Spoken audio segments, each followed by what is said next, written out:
At least 2 senators do not see the need for the upper chamber to conduct an inquiry in aid of legislation into the deaths of illegal drug suspects. The probe is being pushed by neophyte Senator Leila de Lima. Joy Gumatay reports.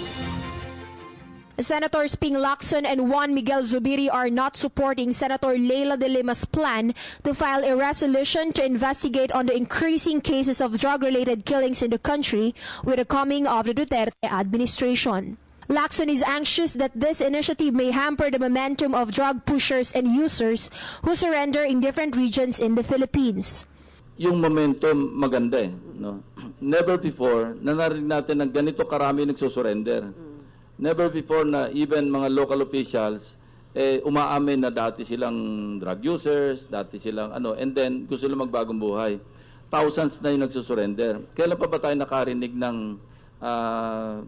11 o wala pang 2 linggo yung bagong administration, katakot-takot na nagsusurrender. Senator Zubiri, on the other hand, believes that we have enough local government units that may conduct investigations on cases that violates our criminal justice system.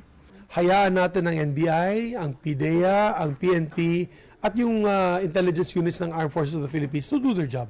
Sa mga pamilya na sa tingin nila ay agrabyado sila, pwede naman nila puntahan yung CHR, pwede naman nila puntahan yung NAPOLCOM. Senator Lacson recognized Senator de Lima's credibility as former Justice Secretary, but he believes that drug-related killings may be investigated individually, considering that de Lima expressed interest in looking into the killing of a father and son living in Pasay City who suspiciously died while in police custody, being booked on drug possession charges.